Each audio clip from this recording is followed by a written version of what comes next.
Muy buenas a todos y bienvenidos al episodio 135 del podcast de Historia, el programa con el que cualquier persona puede aprender sobre historia independientemente de su formación o nivel de conocimientos previos. Soy Óscar Hernández, historiador y divulgador histórico. Me puedes leer en mi web Historia y puedes seguirme y contactar conmigo en mis perfiles en Facebook, Twitter, Instagram, YouTube y TikTok. La historia medieval de nuestro país está caracterizada por un montón de batallas que definieron esa presencia de musulmanes y cristianos y judíos en esta península ibérica tan variopinta. Y por supuesto, estamos hablando de una época en la que los reinos cristianos del norte peninsular van a ir avanzando hacia el sur, quitando todo el territorio que en un principio habían conquistado los musulmanes. Y si hablamos de batallas importantes a lo largo de este proceso de conquista hacia el sur de los reinos cristianos, una de las más importantes, si no la más importante, al menos a nivel ideológico, simbólico y demás, es la batalla de las Navas de Tolosa, que tuvo lugar el 16 de julio de 1212 entre una coalición de tropas de reyes cristianos y un ejército de los musulmanes, concretamente de los almorávides. Y bueno, puestos a hacer un programa acerca de esta batalla tan importante para la historia medieval de nuestro país, hoy he querido y he tenido el placer de contar en el podcast con un gran experto en el tema para que nos hable sobre ello. Él es Francisco García Fitz, catedrático de Historia Medieval de la Universidad de Extremadura. ¿Qué tal estás, Francisco? Hola, buenas tardes, Oscar. Pues muy bien. Muchas gracias por la invitación para poder hablar de las Navas de Tolosa, de esta gran batalla entre los reinos cristianos y el imperio almohade, como acabas de indicar. Mm. Para mí es un placer tenerte aquí precisamente porque también estamos de celebración por el lanzamiento de tu obra sobre precisamente sobre las Navas de Tolosa, publicada con la editorial Despertaferro y que todos pueden ver aquí si nos están viendo desde YouTube.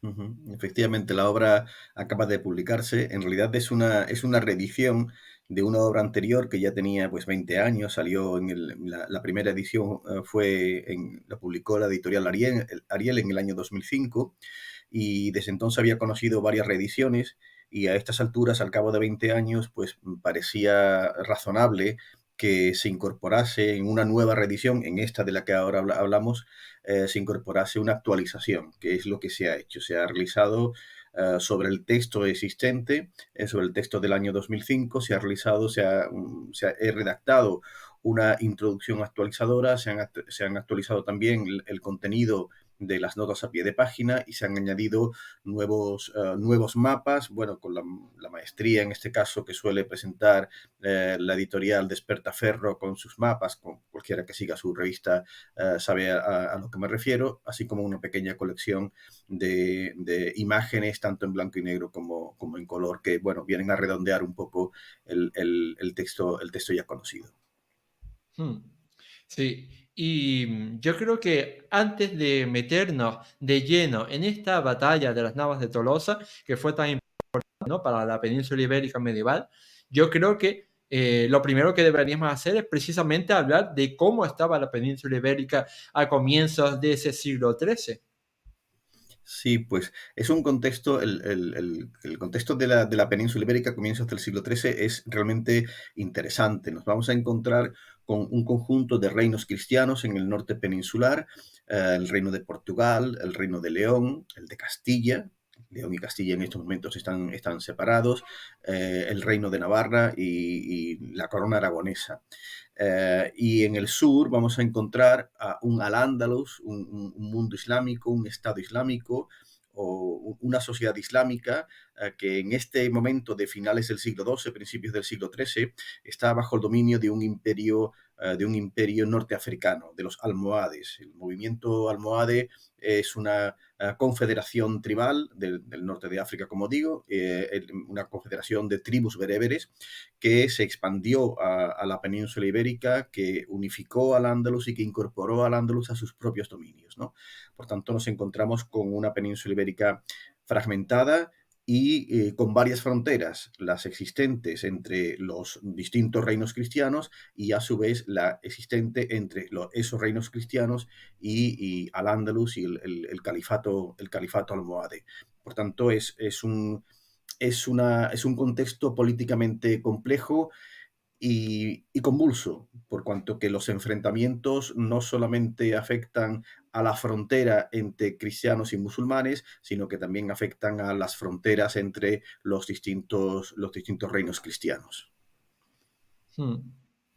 Y en este precisamente complejo y turbulento mundo, siempre ¿no? La gente se puede preguntar, oye, ¿y cómo podemos conocer a ciencia cierta lo que sucedió en esta batalla? Porque a lo mejor alguna persona te dice, oye, es que solo vamos a tener la versión de los cristianos o solo vamos a tener la versión de los musulmanes.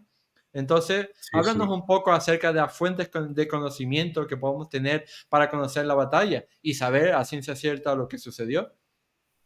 Pues vamos, yo creo que todas las personas interesadas por la historia deberían de hacerse esa pregunta, ¿no? Es decir, a partir de qué fuentes podemos reconstruir determinados acontecimientos, ¿no? En el caso de la batalla de las Navas, en el caso concreto de la batalla de las Navas, tenemos, tenemos algo que nos beneficia mucho.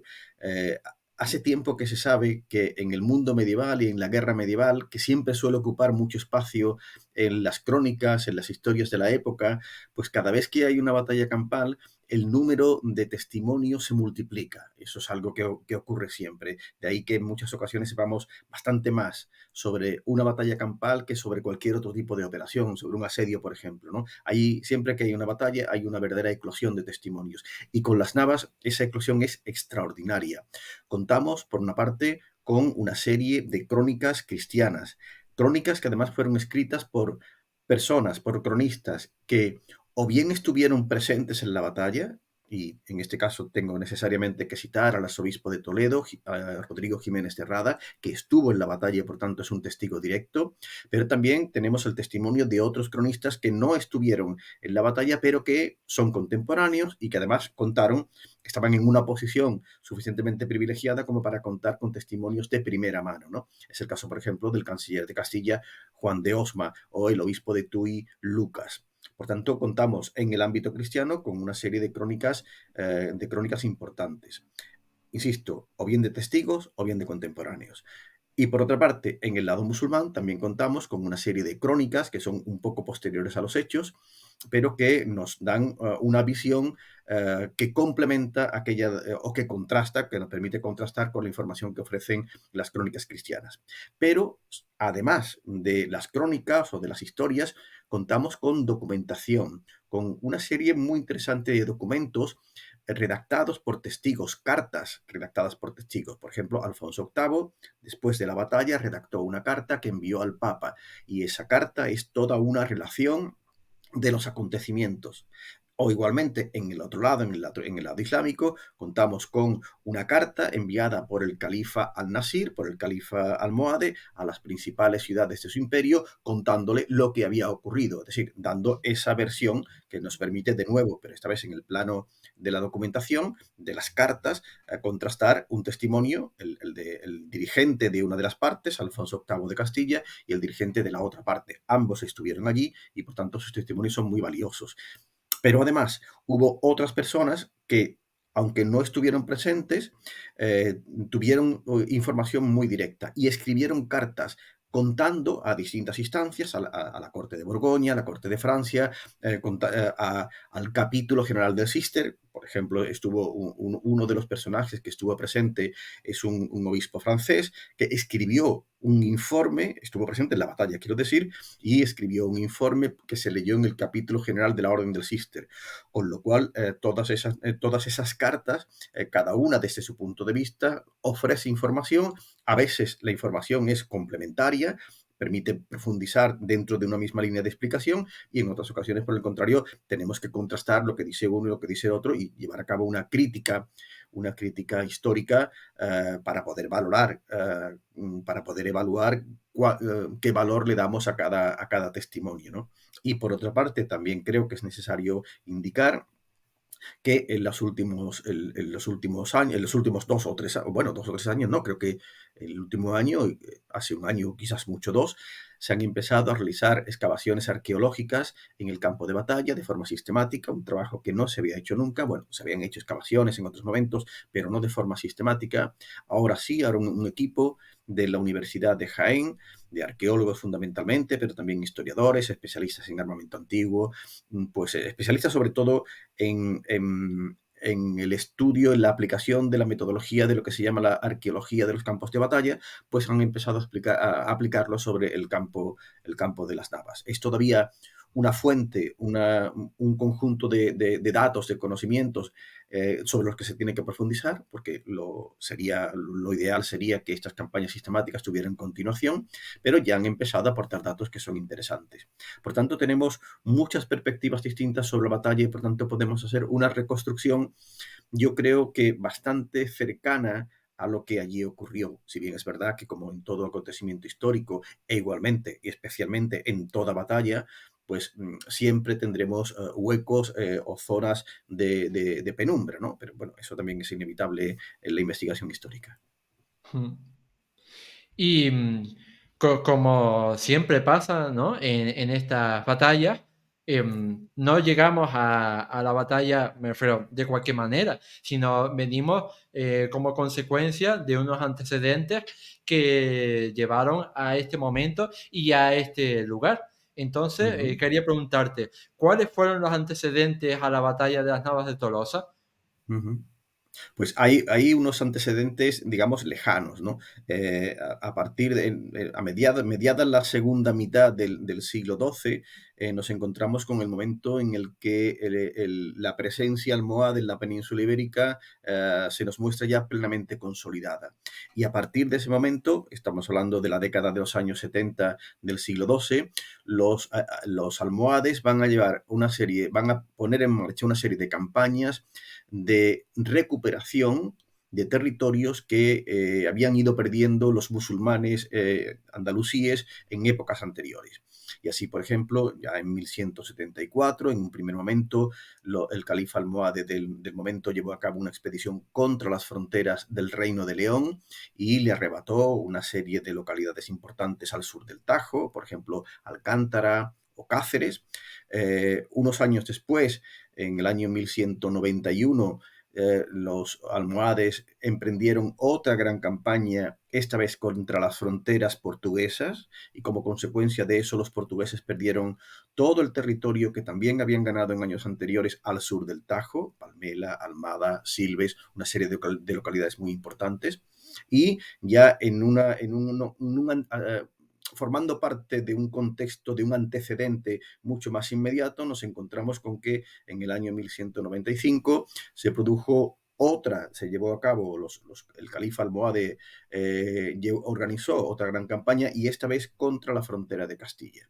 Y en este caso, Alfonso VIII de Castilla, el rey de Castilla, intentó hacer frente a esa incursión almohade, y el resultado fue la batalla de Alarcos. La consecuencia de la batalla de Alarcos fue devastadora para Castilla, porque no solo se perdió la batalla campal de Alarcos, el rey estuvo incluso a punto de encontrar la muerte, tuvo que huir del campo de batalla, sino que además Castilla perdió todo el territorio que de nuevo en años anteriores Castilla había conquistado al sur del Tajo. Lo que te quiero decir con esto es que entre 1174 y 1195, en el plazo de esos 20 años,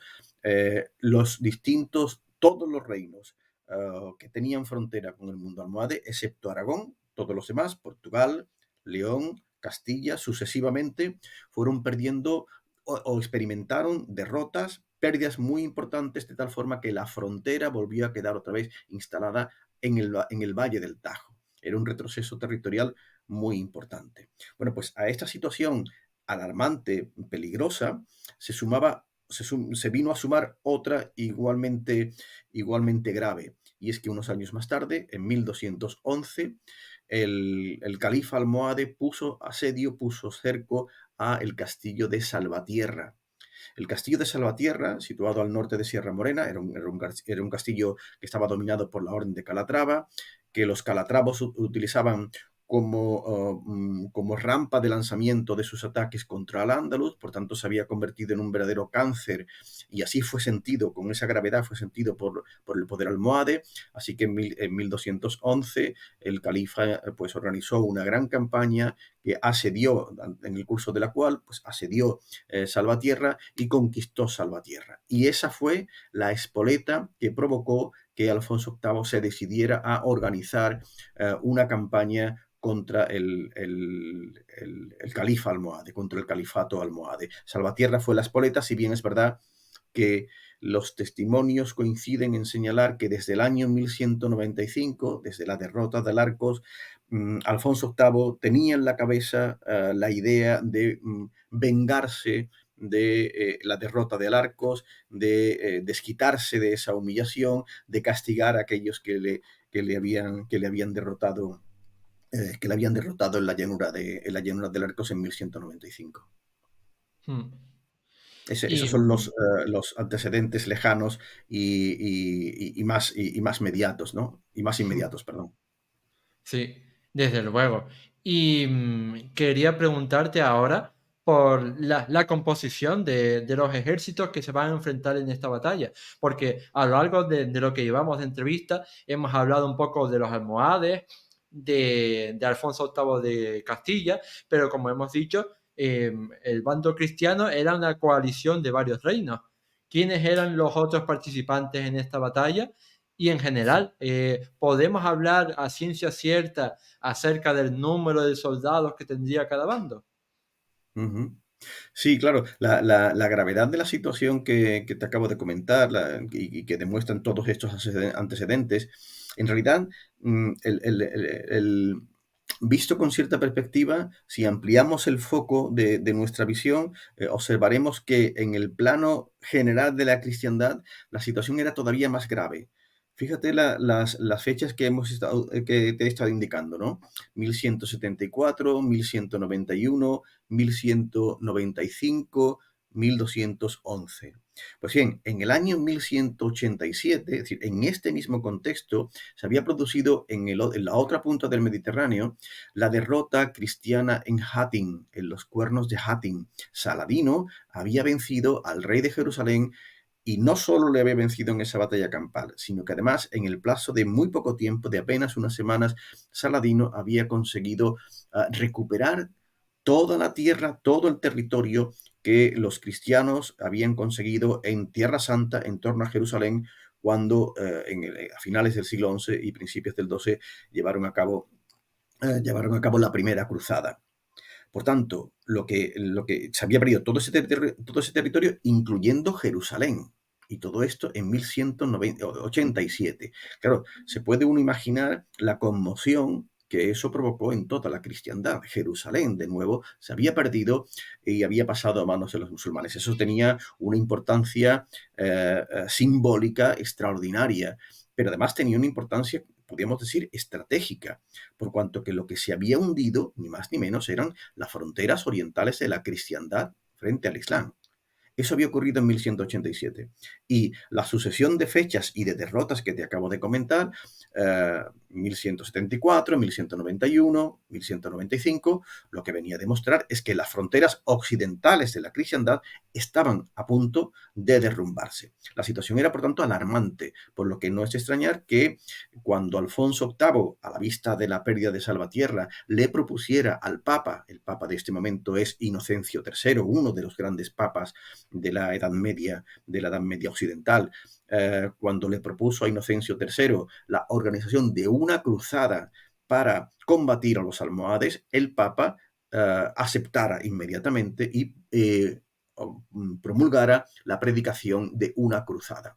Fue una predicación que se hizo, hasta donde sabemos documentadamente, por el Reino de Francia, también por el sur de Francia, por la Provenza, pero también previsiblemente se hizo por otras diócesis del Imperio Alemán o de Italia, y consiguió reunir a una gran cantidad consiguió movilizar a una gran cantidad de cruzados. Y al mismo tiempo, tanto el Papa como otras autoridades eclesiásticas, como es el caso del mencionado anteriormente arzobispo de Toledo, Rodrigo Jiménez de Rada, pues intentaron formar una coalición de reinos cristianos. El asunto no era fácil porque los problemas, las rencillas, los conflictos entre los distintos reinos cristianos habían sido una constante. Realmente sus relaciones eran malas, con excepción de las relaciones entre Castilla y Aragón, que desde hacía varias décadas, digamos, tenían una cierta fluidez y habían participado en actividades colaborando unos con otros. Salvo ese caso, Castilla estaba enfrentada con Navarra, Castilla estaba enfrentada con León, y a su vez León estaba enfrentada con Portugal. Claro, conseguir que todos esos agentes se unificaran sus recursos para enfrentarse a un enemigo era difícil, entre otras cosas porque ese enemigo, me refiero a los almohades, no era un enemigo común en estos momentos. Piensen, eso no lo hemos dicho antes, pero aprovecho ahora para matizarlo, que el Reino de León era aliado de los almohades. Después de la derrota de Arcos de 1195, los leoneses, el rey de León, Alfonso IX, y el rey de Navarra, Sancho VII, el Fuerte, los dos se aliaron con los almohades para atacar a Castilla y la estuvieron atacando durante 2 años. Es decir, no era fácil reunirlos a todos presentándoles un enemigo común cuando no tenían un enemigo común. El califa almohade era aliado de León y era aliado de Navarra. Claro, en esas condiciones era realmente difícil conseguir una unidad de acción. No obstante, se consiguió cierta unidad de acción. La colaboración entre Castilla y Aragón estaba garantizada, porque como digo, venía de años anteriores, y el rey de Navarra finalmente fue convencido, posiblemente en contra de sus propios intereses, pero fue convencido en última instancia, tanto por las legaciones, por los legados enviados por el Papa, como por otras autoridades eclesiásticas que camino de la cruzada pasaron por su corte, fue convencido para que se uniera a esa coalición. Pero eso no se consiguió, por ejemplo, con el rey de León, que no participó, que se negó a participar, y tampoco ocurrió con el rey de Portugal, porque el rey de Portugal estaba enfrentado con León y no era el momento de desviar su atención, obviamente, ¿no? Así que finalmente lo que sí se consiguió fue la unidad de acción, al menos de 3 reinos cristianos: Castilla, Navarra, Aragón, a la que se sumó, los cruzados procedentes de más allá del Pirineo, los cruzados ultrapirenaicos, básicamente franceses y provenzales, ¿no? Por tanto, se había conseguido reunir finalmente en Toledo la fecha prevista de reunión fuera el 20 de mayo de 1212, la octava de Pentecostés de ese año, del año 1212. Por tanto, en Toledo acabó reuniéndose un ejército que no tenía parangón con ninguno que se hubiera visto, por su magnitud, quiero decir, con ninguno que se hubiera visto anteriormente, ¿no? En el ámbito islámico, el califa contaba igualmente con un contingente muy numeroso. El imperio almohade era un imperio extensísimo, y cada vez que los califas movilizaban a sus fuerzas para llevar a cabo una gran campaña en Al-Ándalus, contaban pues con tribus bereberes almohades, con tribus bereberes. El movimiento almohade es no solo una confederación tribal, es también un movimiento religioso. Por tanto, había tribus bereberes que formaban parte de ese movimiento religioso y otras que no, pero que igualmente se integraban en los ejércitos califales. Y ahí había que unir pues el ejército profesional andalusí, fuerzas de voluntarios, porque igualmente, de la misma forma que el Papa predicó una cruzada para los cristianos, en el mundo islámico el elemento ideológico y religioso que unificaba, que animaba, que motivaba a estas grandes campañas era el concepto de yihad. Por tanto, a un lado y a otro de la frontera llegaron a reunirse dos ejércitos que, como digo, pues no tenían precedentes en cuanto a las magnitudes de los contingentes que llegaron a reclutarse y a reunirse y a ponerse en movimiento, ¿no? En todos los casos, tanto en el caso cristiano como en el caso almohade, se trataba de fuerzas muy heterogéneas. Fíjate que en el caso cristiano encontramos, por una parte, elementos o contingentes reclutados en el reino de Castilla, contingentes reclutados en el reino de Aragón, contingentes reclutados en el reino de Navarra. A eso se unieron leoneses y portugueses, porque aunque sus reyes no estuvieron, sí hubo fuerzas leonesas y hubo fuerzas portuguesas que acudieron pues, al calor de la cruzada. Y añádase esos miles de cruzados que venían del norte de los Pirineos. Pues bien, si enfocamos uno solo de esos grandes contingentes, por ejemplo el contingente castellano, vamos a encontrar a su vez que había fuerzas aportadas por los nobles, milicias o ejércitos nobiliarios.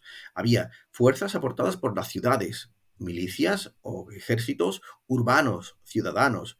Había miembros de órdenes militares, pero al mismo tiempo y además había voluntarios, personas que se unían a esos contingentes motivados por la predicación de la cruzada. Es decir, en ambos bandos la heterogeneidad era la norma. Por tanto, nos encontramos dos enormes ejércitos, digo, enormes para los parámetros de la época, y además, en los dos casos, muy heterogéneos, ¿no? Y esas son las dos fuerzas que chocaron en el campo de batalla de las Navas en el 16 de julio de 1212, como has recordado tú. Mm. Y quería preguntarte, ¿se puede fijar más o menos con precisión el número aproximado de soldados o combatientes que habría en cada bando? Porque sí es cierto que con la batalla de las Navas de Tolosa, yo me he visto que cada artículo o vídeo que te ves por internet te pone una fuente diferente. O sea, Sí, me sí. refiero a un número diferente. Sí, sí, eso, mira, eso es uno de los grandes problemas que tenemos que nos dedicamos a la historia militar. En la Edad Media, eso es uno de los grandes problemas que tenemos, la evaluación del número de integrantes de un contingente. Y eso es así porque habitualmente, a falta de documentación administrativa, es decir, de unos registros donde aparezcan pues, los nombres o por lo menos el número de efectivos aportada por cada milicia de un noble o por cada milicia de una ciudad. A falta de eso, pues lo único que tenemos a falta de los registros administrativos, lo único que tenemos son las cifras que nos dan los cronistas. Pero claro, los cronistas tenían muchas dificultades para hacer una evaluación, una estimación mínimamente aproximada. Bueno, eso es algo que puede comprender cualquiera, ¿no? Cuando todavía hoy en día, cuando los medios de comunicación ofrecen cifras sobre el número de manifestantes en un contexto determinado, las oscilaciones son, bueno, a veces de miles de personas o de decenas de miles, ¿no? Hay una manifestación de 1 millón y otro medio te dice que son 200.000, ¿no? Y hoy día tenemos unos medios para hacer una aproximación, no sé, más o menos cercana. Pues imagínate cuando dependemos del testimonio de alguien que estuvo allí. Yo no sé si alguno de nuestros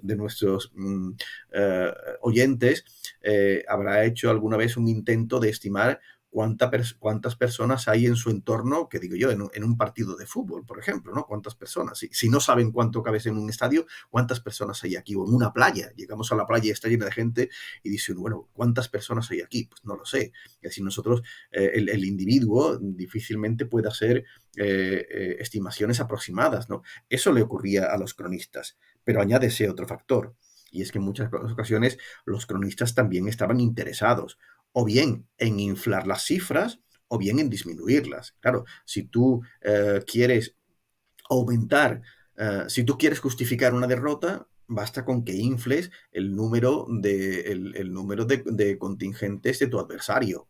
Claro, es que eran centenares de miles y nosotros éramos 15, claro, ni lo vimos venir. O al contrario, si tú quieres aumentar la magnitud de una victoria, pues no tiene más que, puedes hacer el mismo proceso. aumentas, exageras el número de contingentes adversarios, disminuyes el tuyo y así resulta que es el enorme éxito de una mayoría frente a una inmensa mayoría, ¿no? Sí, ahí tenemos que tener muchísimo cuidado los historiadores y hacer ejercicios críticos y hacer pues meras estimaciones en muchas ocasiones a partir de forma indirecta y a partir del sentido común. En concreto para las navas, las cifras que se dan bueno, son increíbles, ¿no? Tan increíbles como que si intentáramos colocar en el campo de batalla de las navas el número de integrantes del ejército islámico, por ejemplo, del ejército almohade, que indican las fuentes cristianas, no cabrían. No cabrían, no caben 200.000 personas. Cualquier persona que vaya por el campo de batalla, sabéis que el campo de batalla se puede visitar, que hay un centro de interpretación.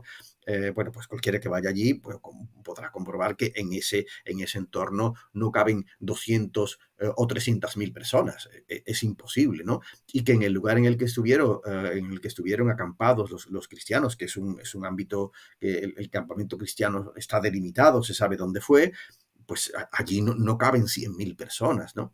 Por tanto, a partir del propio conocimiento del terreno y a partir también de cifras, estimaciones indirectas que podemos hacer a partir del cálculo de los contingentes que llegaron a reclutarse, para el ámbito cristiano, los especialistas entienden que unas cifras de en torno a 12.000 personas, en torno a 12.000 guerreros entre caballeros y peones, 4.000 caballeros, 8.000 peones, es una cifra, digamos, aceptable. Es decir, una cifra que se podía mover por ese terreno y que podía ser reunida y que podía ser alimentada y abastecida durante un mes.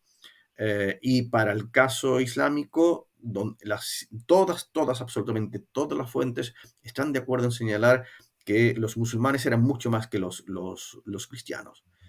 ¿Cuántos más? ¿Lo duplicaban en número? Pues no sabemos, quizás sea también una exageración, ¿no? Pero si aceptamos que son más, pues podíamos estar con una cifra, no sé, no me atrevo a dar un número, pero sí a indicar que era superior al ejército cristiano. Pero un ejército cristiano del que podemos estar más o menos seguro, insisto, porque sabemos dónde se instalaron y cuánta gente puede caber en ese lugar, pues superior a los 12.000 hombres, pero desde luego muy lejos de esas cifras de 100.000, 200.000 hombres de los que hablan las fuentes, ¿no? En cualquier caso, fíjese, solo para el ámbito cristiano, solo para el ejército cristiano, un ejército de 12.000 hombres, claro, visto desde la perspectiva contemporánea, en la que un Estado puede hacer un reclutamiento un primer reclutamiento de 300.000 personas, bueno, pues en realidad 12.000 hombres no es nada, es una banda, vamos, pero no es así. Si lo contextualizamos, un ejército de 12.000 guerreros, entre caballeros y peones, multiplica por 4 a un ejército grande de la época. Es decir, estamos hablando de unas cifras verdaderamente notables para el contexto de la época. Sí, ahora que hablabas de cómo exageraban los cronistas, ¿no? Me he acordado, por ejemplo, de Herodoto cuando dice que el ejército persa que invadió, ¿no? En las guerras médicas tenía 1 millón de hombres y que como en plan, oye, creo que te has pasado un poquito. Sí. Los cronistas lo suelen hacer, ya digo, a veces por su propia incapacidad a la hora de establecer un número, porque el mundo medieval, como el mundo antiguo, es un mundo local. Y por tanto uno está acostumbrado a moverse con cifras de cientos. Pero cuando ya son miles, bueno, en fin, ya se nos escapa, ¿no? Pues a esas dificultades obvias está también el interés del cronista por exagerar las cifras, ¿no? Las cifras del adversario o las cifras propias, en fin, o disminuir las cifras propias, ¿no? Por tanto, siempre resulta muy difícil. Pero afortunadamente, como en este caso conocemos el terreno, es un terreno muy delimitado, por tanto, a partir de ahí podemos hacer una estimación. Es como cuando hoy en día en una manifestación, claro, como se sabe por qué calle van los manifestantes o en qué plaza se reúnen, pues teniendo en cuenta los metros cuadrados, y además creo que hay programas de ordenador porque permiten hacerlo, ¿no? Como se puede saber cuál es el número de metros cuadrados de una plaza, pues podemos hacer una estimación acerca del número de manifestantes, independientemente de lo que nos digan sus convocantes, que siempre nos dirán mucho más, ¿no? Pues algo parecido ocurre con las batallas medievales, ¿no? Mira, si me permites, te puedo contar una anécdota, algo que me ocurrió hace unos años, en el año 2012, con motivo del octavo centenario de la batalla de las Navas. Una productora cinematográfica se puso en contacto conmigo porque estaban haciendo un documental sobre las Navas. Y entre otros instrumentos que utilizaban ellos eran pues unos programas informáticos que le permitían colocar a base de bits, o creo que se llaman así, ¿no? Guerreros, caballeros y peones sobre un campo de batalla realizado o confeccionado a medida, es decir, a escala, ¿no? del campo real. Y la persona que estaba en contacto conmigo de la productora me llamó una vez para decirme que estaba intentando colocar el número de guerreros del ejército cristiano que decía un determinado autor sobre el campo de batalla y que no le cabían los píxeles. Claro, no le cabían porque intentaba meter 60.000 hombres. Y él decía, pues no me caben, porque bueno, puedo meterlos, pero no se moverían, no podrían moverse. Sería por las fechas en las que estamos, me acuerdo, yo soy sevillano y me acuerdo pues de una bulla de la Semana Santa en la Campana o en una calle estrecha, ¿no?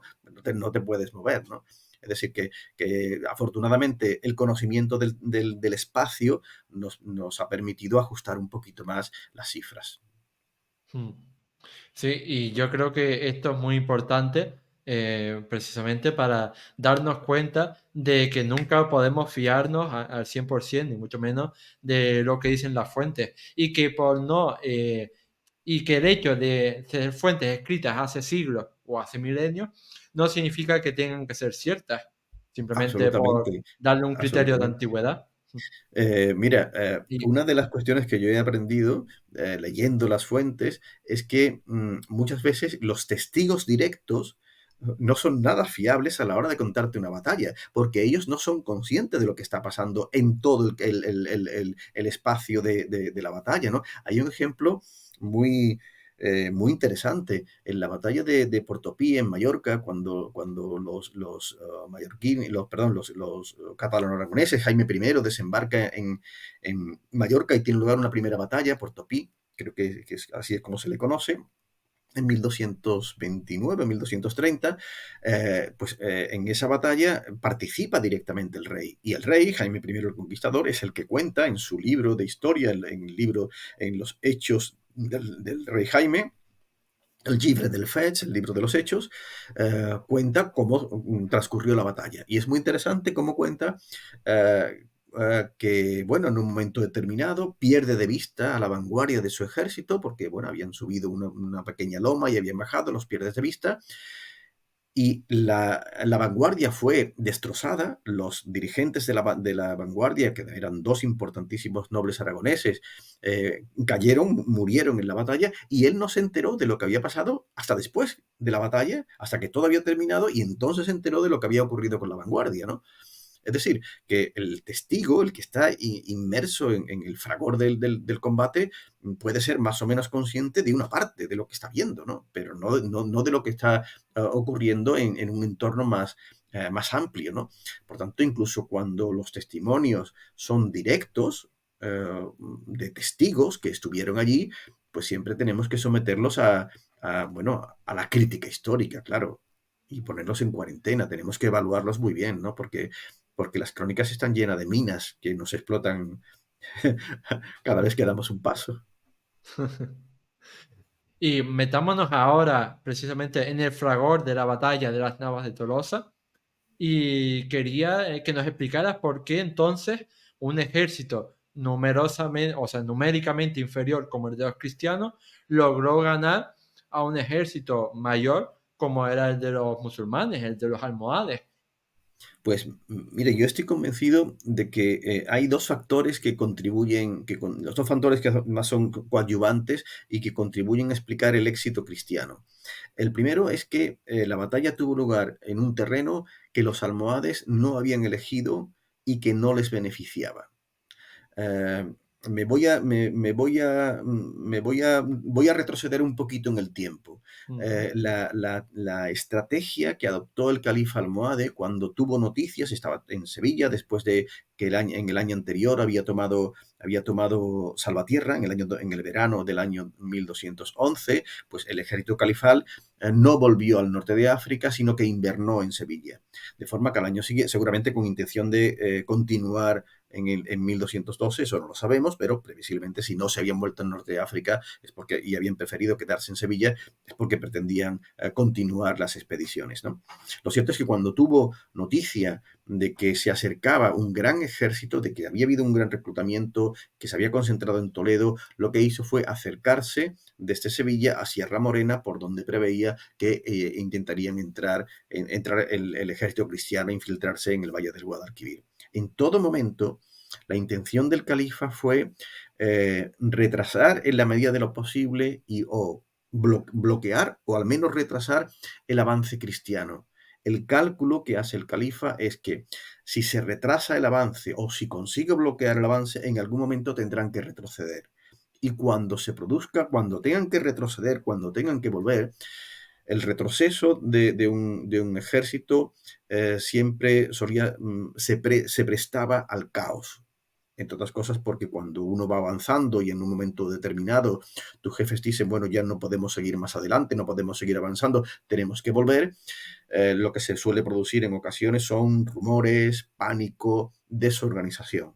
Y eso es lo que estaba esperando el califa. El califa en todo momento intentó retrasar el avance, en todo momento lo intentó bloquear, por ejemplo, a la altura del Guadiana, cuando se llevaron en Calatrava, el ejército cristiano tenía que atravesar para seguir hacia el sur, venían desde Toledo hacia Sierra Morena, pues tenían que atravesar los vados del río Guadiana, y lo que hicieron los almohades fue sembrar los vados de unas piezas metálicas llamadas abrojos, que en realidad son no sabría cómo describirlo, son uh,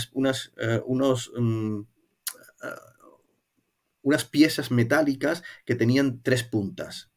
De manera que cuando se tiraba en el suelo, en un vado, por ejemplo, que no se veía porque además estaba cubierto por el agua, al menos una punta siempre quedaba hacia arriba. Con lo cual, quien pasara por ahí a pie o a caballo, pues acabaría clavándose esos abrojos, ¿no? En las patas de los caballos o en los pies de los peones. Pues bien, era una forma de intentar retrasar ese avance. Eso no dio el resultado que se esperaba. No obstante, y precisamente por ello, en la cima de Sierra Morena se estableció una línea de defensa en torno al castillo de Ferral para impedir la subida. Tampoco lo consiguieron. Como el califa no consiguió evitar que el ejército cristiano subiera hasta Sierra Morena, pues al menos cabía la posibilidad de evitar que bajase de Sierra Morena. Y para ello encontraron un lugar muy adecuado, el llamado Paso de la Losa, que era un sitio muy estrecho donde muy pocos combatientes musulmanes podían prácticamente impedir que el ejército cristiano pasara. Pues bien, en todo momento, como digo, el ejército musulmán, como digo, intentó retrasar, evitar, bloquear el paso, el avance de los cristianos.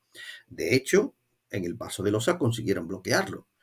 Hay una escena muy conocida relacionada con la batalla de las Navas, y es que en ese momento en el que el ejército cristiano se da cuenta de que no puede bajar, de que no puede acercarse al ejército almohade al que tienen a la vista, pero lo tienen situado en la falda de Sierra Morena, hay un momento en que lo están viendo, pero no pueden acercarse a ello. Y en ese momento, los cronistas, los que estuvieron presentes, el arzobispo Jiménez de Rada, el arzobispo de Toledo, cuenta que se aparece una figura, un pastor, que le enseña al ejército cruzado una ruta alternativa que le permite bajar y colocarse, para que el ejército cruzado se colocara enfrente del ejército almohade. Es decir, que cuando los cristianos se colocan enfrente del ejército almohade, los almohades no los esperaban. No era ese el campo que habían elegido para combatir. Por tanto, no era un terreno adecuado para combatir según las tácticas de los ejércitos musulmanes, especialmente de los norteafricanos. Las tácticas norteafricanas se basaban fundamentalmente en tácticas de caballería ligera, en las cuales las alas de la caballería ligera envolvían al ejército cristiano y bien por los flancos o bien por la retaguardia los encerraban. Y eso lo que provocaba era el desconcierto, la desorganización, la masacre. Eso era lo que había ocurrido en Alarcos. Pues bien, para llevar a cabo ese tipo de movimientos envolventes, hacía falta que el campo de batalla fuera muy ancho para que fuera posible envolver. Y el campo de batalla de las Navas no permitía ese tipo de movimientos.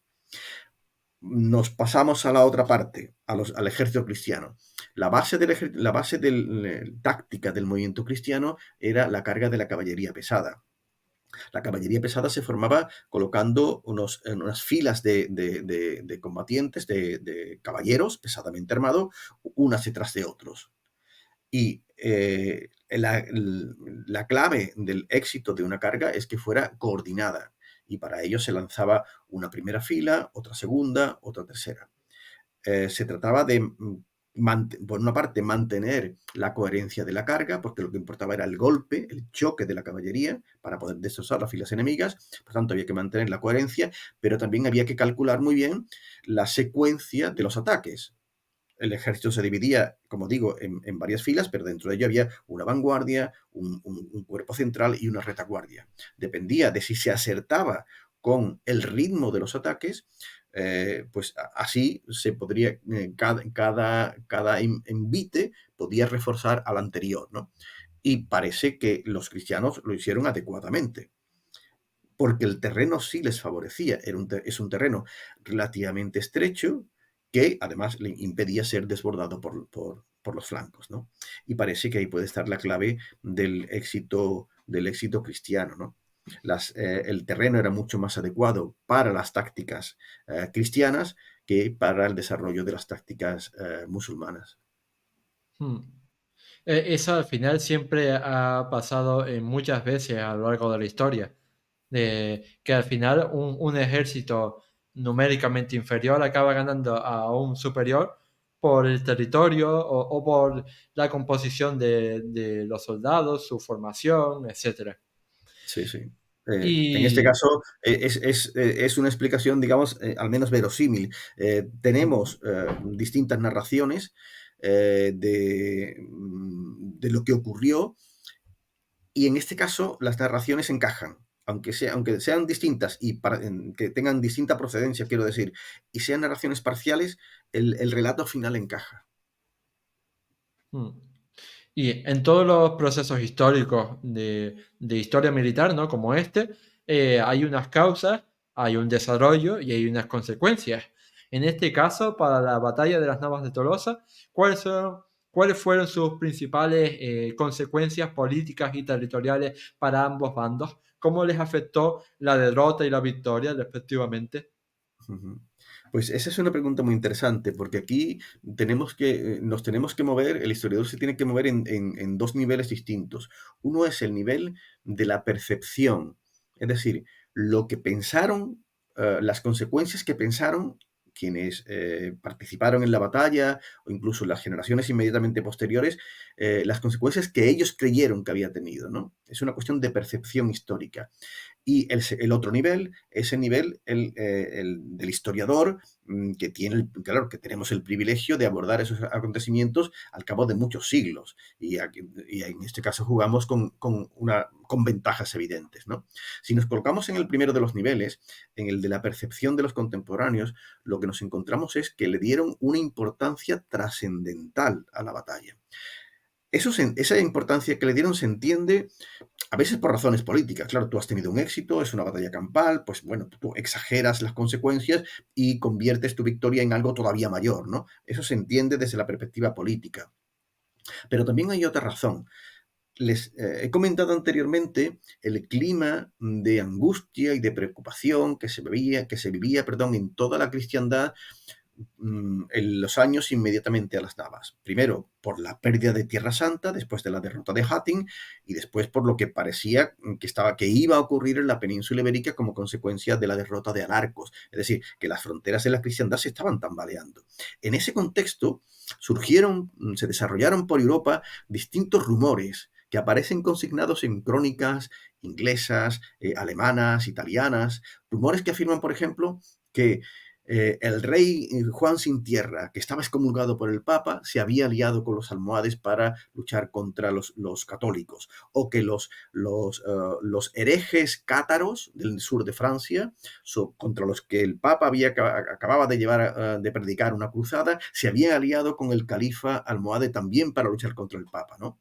O rumores que decían que el califa almohade había prometido o había retado a toda la cristiandad y que había prometido que llegaría hasta Roma, que ocuparía Europa, que convertiría el pórtico de San Pedro en abrevadero de sus caballos y que acabaría colocando la frontera del Islam en la cúpula de San Pedro.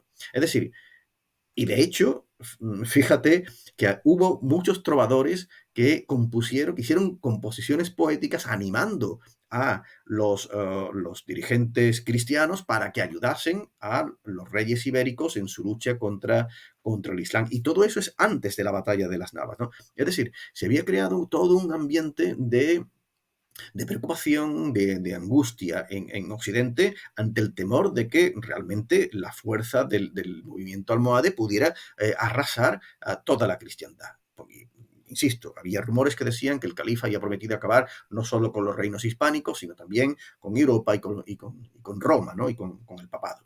Bien, pues claro, cuando a Europa llegan las noticias de la victoria cristiana, claro, se entiende que pensaran que lo que se había salvado no era solo pues, una frontera local al sur del Tajo, no era solo Toledo, no era solo un reino ibérico, era toda Europa, se había salvado la cristiandad, ¿no? Por tanto, se entiende que las valoraciones que se hicieron inmediatamente después de la batalla sobre las consecuencias de las batallas fueran absolutamente exageradas. Es muy frecuente encontrar, por ejemplo, en las crónicas la idea de que la batalla supuso el final del imperio almohade o el principio del final de Al-Ándalus o incluso el comienzo de la ruina del Magreb. Es decir, ese tipo de valoraciones que son muy exageradas, porque insisto, nosotros tenemos el privilegio de la perspectiva histórica, ¿no? Y podemos saber que Al-Ándalus no desapareció, no se puede hablar del principio del fin del Ándalus cuando el final del Ándalus se va a producir pues a partir del comienzo de la guerra de Granada en 1482, ¿no? No fue el final del Imperio Almohade. El Imperio Almohade fue capaz de resistir durante toda una década y mantener sus fronteras después de la derrota de las Navas. Y es más, sabemos que la crisis del Imperio Almohade, que tiene una fecha muy concreta, responde a una serie de factores que no tienen que ver con la batalla, ¿no? Es decir, nosotros sí podemos ajustar un poco más esas consecuencias, ¿no? A propósito, por ejemplo, de la idea de que la batalla de las Navas salvó a Europa. Bueno, pues, y hay autores o columnistas, periodistas que les gusta imaginar qué hubiera ocurrido, hacer un poco de historia contrafactual, ¿no? ¿Qué hubiera ocurrido si los cristianos hubieran sido derrotados? ¿Los almohades habrían conquistado Europa? ¿Habían conquistado la cristiandad? Bueno, los almohades 13 años antes habían derrotado al mismo rey de Castilla en Alarcos y no pasó nada de eso. Es decir, hubo consecuencias territoriales, pero limitadas. Por tanto, eso ya había ocurrido. Ese escenario de derrota cristiana frente a los almohades ya había ocurrido apenas una década antes, década y media, ¿no? Y sin embargo, Europa no había sucumbido, ¿no? Leí hace poco en fin, que los españoles habíamos salvado a Europa y que todavía Europa no nos había dado las gracias, ¿no? Bueno, quien pensó que se había liberado a la cristiandad como consecuencia de la victoria fue el Papa Inocencio III. y dio las gracias porque organizó una procesión en Roma y unas misas de acción de gracias y difundió por toda la cristiandad la noticia de la victoria, ¿no? Es decir, que si alguien piensa que, que le debían de dar las gracias a alguien, bueno, las gracias estaban dadas, ¿no? Ya estaban dadas. Bueno, es una broma lo que estoy diciendo, obviamente, ¿no? Lo que quiero decir es que a ese nivel de la percepción, por supuesto, las consecuencias de las navas fue muy exagerada por los contemporáneos. Pero la batalla fue muy importante, importantísima. La batalla no tenía precedente en la historia militar de las fronteras entre la cristiandad y, en el ámbito ibérico, entre la cristiandad y el mundo islámico. Y además, las consecuencias territoriales fueron muy importantes. Fíjate, Óscar, desde que Alfonso VI conquistó Toledo en el año 1085 hasta 1212, no sé exactamente cuántos años van, 1085, 1185, bueno, un siglo y medio. Durante siglo y medio, cristianos y musulmanes habían estado luchando por controlar el territorio situado entre el Tajo y Sierra Morena a lo largo del camino que unía Toledo y Córdoba. Ese había sido el campo de fricción. Bueno, la enorme llanura manchega. Eso era lo que se había dirimido con las armas en la mano durante siglo y medio.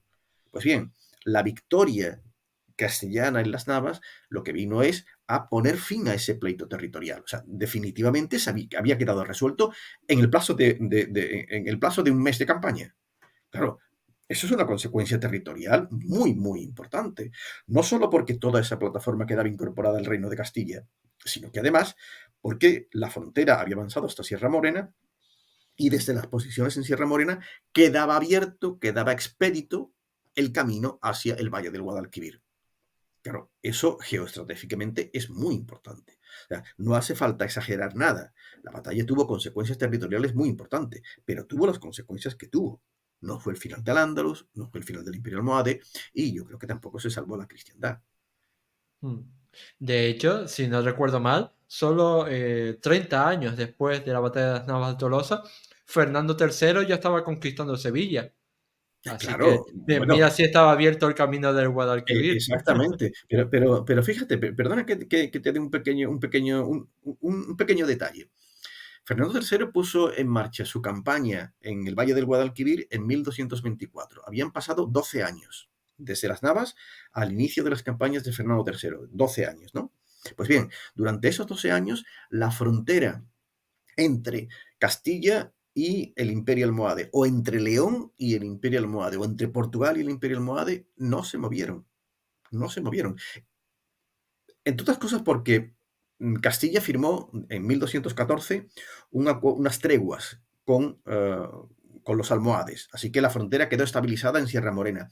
Pero contingentes castellanos, dirigidos por el arzobispo de Toledo, Jiménez de Rada, eh, protagonizaron otra cruzada contra Requena y fracasaron.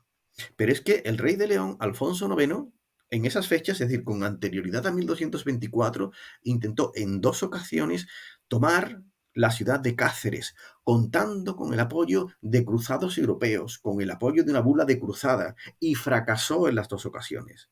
Es decir, lo que nos da una idea es que hasta 1224, hasta 12 años después, no se van a reanudar las conquistas.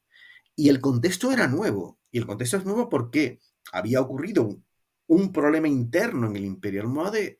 El Imperio Almohade había eclosionado por razones internas y a Fernando III se le planteaba una perspectiva muy favorable. Y es que tenía que enfrentarse a un Imperio Almohade desunido y con distintos aspirantes a califa enfrentados unos contra otros, pero es además un contexto en el que van a surgir poderes andalusíes, es decir, líderes musulmanes peninsulares que se van a enfrentar también a los almohades y se van a enfrentar entre ellos. Eso es lo que se llaman las terceras taifas. Claro, el contexto para Fernando III era particularmente favorable. Y Fernando III, además, tuvo la habilidad de saber pactar con unos musulmanes contra otros musulmanes. Por tanto, claro, aquellas puertas que habían quedado entreabiertas en Sierra Morena, apuntando hacia el Valle del Guadalquivir, sencillamente se desbordaron encuentro el Imperio almohade entró en crisis y Fernando III pudo entrar en tromba en el Valle del Guadalquivir y conquistar, claro, Sevilla no la conquista hasta 1248, pero es que 2 años antes, en 1246, había conquistado Jaén y en 1236 había conquistado Córdoba y en el 33 Úbeda se había entrado en tromba en el Valle del Guadalquivir, pero porque el contexto había cambiado. Mm. Que lo que nos da la importancia precisamente de entender ese contexto y de entender la historia en todos sus matices. Y precisamente en este sentido, quería preguntarte una última cosa ya para terminar este programa, y es cómo crees que se ha utilizado y tergiversado la historia de la batalla de las Navas de Tolosa a lo largo de los siglos, en todo ese ambiente, sobre todo, ¿no?, cristiano a raíz de esta victoria. Ujú. Bueno, sabes que la Edad Media hispánica, bueno, como la Edad Media de todas las naciones europeas, ha sido considerada por todos los movimientos nacionales como la época de fundación, la época de formación de las naciones, ¿no? Francia, Alemania, Inglaterra, por supuesto Portugal, Italia, todos los grandes nacionalismos europeos van a encontrar en la Edad Media el momento en el que se forjaron las identidades nacionales, ¿no? Y para el caso hispánico, pues el nacionalismo español también encontró en la Edad Media la época de formación de la identidad española y puso el punto de mira en la creación de esa identidad hispánica o esa identidad española en la guerra contra el Islam. En las fronteras entre cristianos y musulmanes, ¿no? De tal forma que los determinados personajes relacionados con la Edad Media, relacionados con el combate, con la lucha entre cristianos y musulmanes, o determinados acontecimientos se han convertido en mitos de la historia nacional, de la creación de la nación, ¿no? Es el caso, por ejemplo, de Covadonga, un hecho como Covadonga, o un hecho como la conquista de Toledo, o como la conquista de Granada, ¿no? O personajes como Pelayo, o como Fernando III, o como por supuesto los Reyes Católicos. Bueno, pues en este elenco, en este listado de hechos y de personajes que construyeron la nación, están las Navas. Las Navas además permite al nacionalismo español, a la narrativa del nacionalismo español, demostrar cómo cuando los españoles y utilizo la palabra españoles conscientemente, ¿no? Ujú. Cuando los españoles se unen en un proyecto común, son capaces de derrotar pues, a un poder tan potente como en este caso el almohade, ¿no? Es decir, cuando los españoles nos unimos, nadie es capaz de pararnos, somos capaces de cualquier hazaña, ¿no? Y en las Navas, pues ahí está la carga de los tres reyes, ¿no? El rey de Castilla, el rey de Aragón, el rey de Navarra, uniendo sus esfuerzos, arriesgando sus vidas contra un enemigo común. Claro, es una imagen muy potente, ¿no? Para la construcción de la idea de unidad nacional, ¿no? Entendiendo que en este caso lo nacional se identifica, claro, con lo católico, obviamente, ¿no? Porque son los reinos cristianos en defensa de la cristiandad. Claro, cuando uno analiza con cierto desapasionamiento lo que te dicen las fuentes, es que te encuentras en las Navas tres reyes cristianos, es verdad, pero tres reyes cristianos, uno de Castilla, otro de Navarra y otro de Aragón, y de los cuales uno de ellos, el de Navarra, bueno, había estado aliado con los almohades hasta unos años antes y había estado enfrentado con el rey de Castilla porque el rey de Castilla le había arrebatado casi la mitad de su reino en el año 1200, ¿no? Es decir, que pensar en esa unidad de actuación en términos nacionales es simplemente contemplar la historia desde el presente. Y eso siempre tiene muchos riesgos de deformar la imagen histórica, ¿no? Y las Navas ha padecido mm, ese problema, ¿no? Ha sido vista con esas gafas distorsionantes de la historia nacional. Es un problema que afecta a muchos hechos históricos y no solo, insisto, en el ámbito ibérico, en el ámbito hispánico, en el ámbito español, sino en todos, ¿eh? Es decir, las narrativas nacionales siempre tienden a distorsionar la realidad histórica medieval que no se ajusta a los cánones del Estado-nación, ¿no? En fin, yo sé que hay personas que son muy sensibles con este tipo de consideraciones, pero el problema es que el trabajo del historiador es muy aburrido, en todas cosas porque no se nos permite imaginar. Entonces, no podemos hacer historia contrafactual, ni tampoco podemos sacar consecuencias que no derivan de la información que nos ofrecen las fuentes y del contexto histórico concreto, porque entonces ya no estamos haciendo historias, podemos hacer ensayo o podemos hacer novela histórica, y que está muy bien la novela histórica y el ensayo, pero no es la investigación académica, y precisamente este libro es un libro de investigación académica, no es una novela histórica y tampoco es un ensayo. Mm. Y yo creo que por eso programas como este son muy buenos, muy necesarios, porque ayudan a llegar al público, a llevar a la ciudadanía en general todos esos conocimientos que son tan necesarios para desmontar, por ejemplo, esos bulos, esas leyendas rosas, ese, esas fake news, ¿no? Por ejemplo, de que la Reconquista, la gloriosa Reconquista, fue un proceso de 700 años de guerras ininterrumpidas entre los gloriosos cristianos y los malvados musulmanes y estuvieron todo el rato peleándose unos contra otros y gracias a programas como este, a libros como este, ¿no? Y a muchos más, pues podemos ver que la reconquista no existió si la entendemos así, como una guerra interminable de 700 años entre unos y otros, sino que, como tú has dicho, Sí, fue una cosa mucho más compleja, mucho más caleidoscópica y evidentemente no siempre estuvieron de acuerdo los cristianos, se peleaban entre ellos mucho y también los musulmanes se peleaban entre ellos mucho, incluso musulmanes y cristianos muchas veces hacían pactos, hacían alianzas, muchas veces también de tipo económico, comercial, así que hay sí, sí. que tener en cuenta todas estas cosas, As- ¿no? Estas consideraciones. Así es, Oscar. Mira, yo, si me permites una última un pequeño último dato histórico, ¿no? Hemos dicho que, bueno, acabo yo de citar el caso de esa idealización nacional de la carga de los tres reyes, ¿no? Claro, de los tres reyes, pero es que había cinco reyes cristianos, ¿no? Ya hemos dicho que el de Portugal no estuvo presente porque tenía conflictos en ese momento, conflictos internos y además conflictos con fronterizos con el Reino de León. Pero es que el rey de León tampoco estuvo.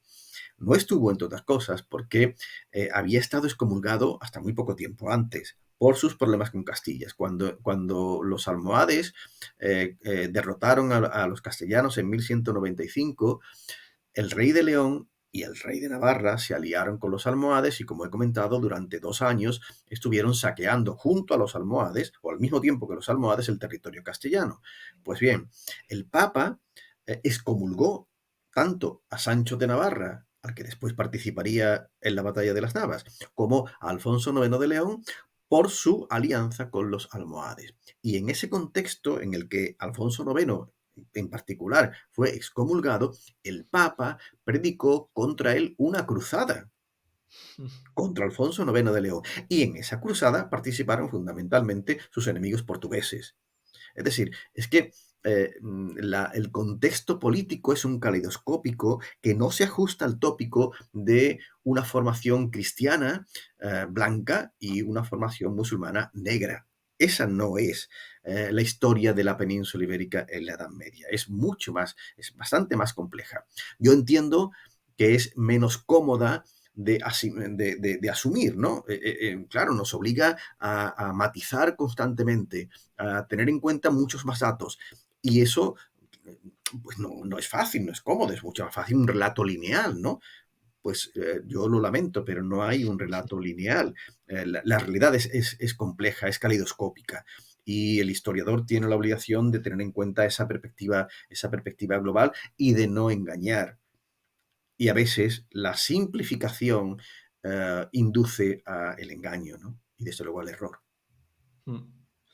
Pues nada, llegados a este punto, hemos llegado al final del programa, de la entrevista, y yo solo quería agradecerte infinitamente a ti, Francisco, por haber venido aquí, como dije, a arrojar luz sobre la oscuridad y a demostrarnos una vez más por 80ª o 90ª vez que la historia no es simple, que la historia es muy compleja y que merece ser contada como es debido.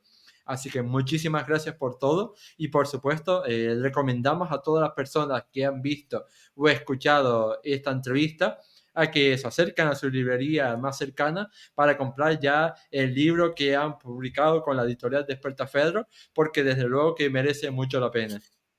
Muchas gracias, Oscar. Para mí ha sido un placer estar esta tarde de Lunes Santo con, contigo y con las personas que, bueno, que puedan oír ahora o en el futuro el podcast o que puedan ver esa entrevista. Ha sido un verdadero placer. Siempre da gusto poder hablar tranquilamente y por una extensión sobre algún tema sin demasiadas prisas. Muchas gracias.